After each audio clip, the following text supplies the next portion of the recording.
Hi everyone, ನಾನು ನಿಮ್ಮ Nirmala Prasad. Welcome back to my YouTube channel.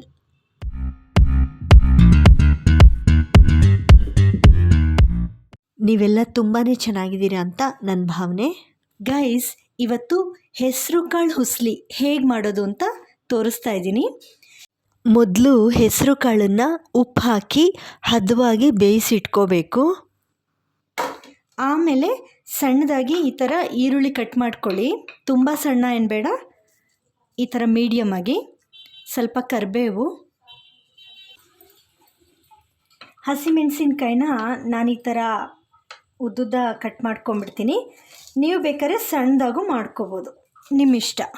ನಾನಿಲ್ಲೊಂದು 4-5 ಮೆಣಸಿನ್ಕಾಯಿ ತೊಗೊಂಡಿದ್ದೀನಿ. ನಿಮಗೆ ಖಾರ ಬೇಕು ಅಂದರೆ ಇನ್ನೂ ತೊಗೋಬೋದು. ನೋಡಿ ಗೈಸ್, ಇಷ್ಟು ಶುಂಠಿ ಸಣ್ಣದಾಗಿ ಹೆಚ್ಕೋಬೋದು ಅಥವಾ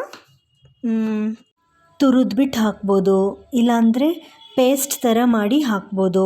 ನಿಮ್ಗೆ ಹೇಗೆ ಬೇಕೋ ಹಾಗೆ. ಇಷ್ಟು ಶುಂಠಿ ಸಾಕು. ಗೈಸ್, ಒಗ್ಗರಣೆಗೆ ಒಂದು ಪಾನ್ ಇಡ್ತೀನಿ. ಪಾನ್ ಕಾಯ್ತಿದ್ದಂಗೆ ಒಂದು 2-3 ಸ್ಪೂನ್ ಎಣ್ಣೆ ಹಾಕ್ಕೋಬೇಕು.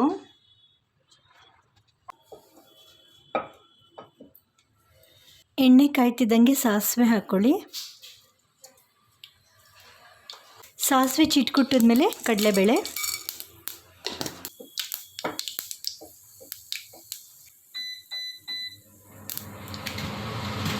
ಕಡಲೆಬೇಳೆ ಒಂಚೂರು ಕೆಂಪಾಗ್ತಾ ಇದ್ದ ಹಾಗೆ ಹೆಚ್ಚಿಟ್ಕೊಂಡಿರೋ ಈರುಳ್ಳಿ ಹಾಕಿ,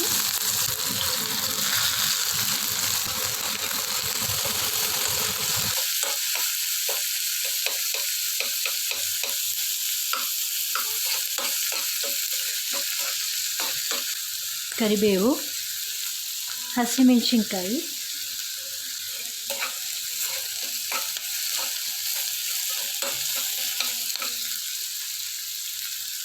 ಶುಂಠಿ. ಇದು ಒಂದು 2 ನಿಮಿಷ ಹೀಗೆ ಇರಲಿ. ಗೈಸ್, ನೀವು ಹುಸ್ಲಿಗೆ ಆನಿಯನ್ನು ಶುಂಠಿ ಏನು ಬೇಡ ಅನ್ನೋದಾದರೆ ಅದ್ರ ಬದಲಾಗಿ ಹಿಂಗೆ ಬಳಸ್ಬೋದು. ಆಗ ನೀವು ಸಾಸಿವೆ, ಕಡಲೆಬೇಳೆ, ಮೆಣಸಿನ್ಕಾಯಿ, ಕರಿಬೇವು, ಹಿಂಗು ಹಾಕಿ ಒಗ್ಗರಣೆ ಮಾಡಿದ್ರೆ ಸಾಕು. ಹೀಗೆ ಈರುಳ್ಳಿ ಬಾಡಿಸಿದ ಮೇಲೆ ಈಗ ನಾವು ಬೇಯಿಸಿಟ್ಕೊಂಡಿರೋ ಹೆಸರು ಕಾಳನ್ನು ಇದಕ್ಕೆ ಹಾಕೋಣ.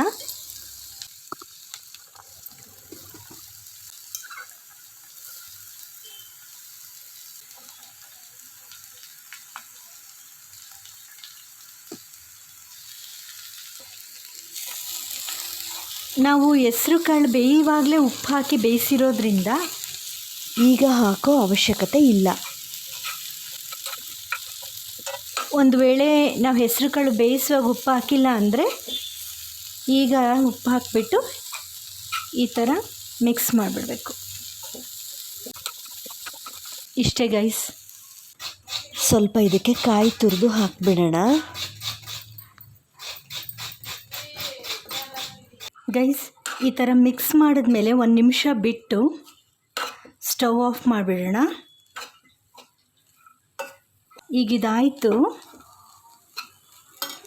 ಇದಕ್ಕೆ ಕಾಯಿ ತುರಿ ಉದುರಿಸ್ಬಿಟ್ಟು ಆಫ್ ಮಾಡೋಣ. ಗೈಸ್, ಕಾಯಿ ತುರಿ ನೀವೆಷ್ಟು ಹಾಕ್ತಿರೋ ಅಷ್ಟು ರುಚಿನೇ ಇರುತ್ತೆ. ಇದು ಒಂದು 2-3 ಡ್ರಾಪ್ಸ್ ನಿಂಬೆಹಣ್ಣಿನ ರಸ ಹಾಕಿ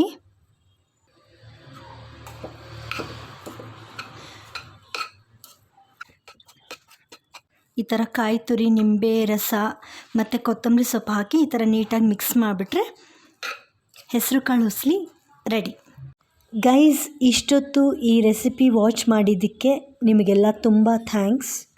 ನನ್ನ ಈ ವಿಡಿಯೋ ಇಷ್ಟ ಆದಲ್ಲಿ ಲೈಕ್, ಶೇರ್ ಆ್ಯಂಡ್ ಕಾಮೆಂಟ್ ಮಾಡಿ. ಮರಿದೇ ಸಬ್ಸ್ಕ್ರೈಬ್ ಮಾಡಿ ಹಾಗೂ ಹೊಸಬ್ರಿಗೆ ಸಪೋರ್ಟ್ ಮಾಡಿ. ಗೈಸ್, ಇದು ಸಂಜೆ ಸ್ನ್ಯಾಕ್ ಆಗಿ ಮಾಡ್ಕೋಬೋದು. ಮನೆಯಲ್ಲಿ ನೀವು ಟ್ರೈ ಮಾಡಿ ಹೇಗೆ ಬಂತು ಅಂತ ಹೇಳಿ. ಮತ್ತೆ ನೆಕ್ಸ್ಟ್ ವಿಡಿಯೋದಲ್ಲಿ ಸಿಗ್ತೀನಿ. ಅಲ್ಲಿವರೆಗೂ ಬಾಯ್.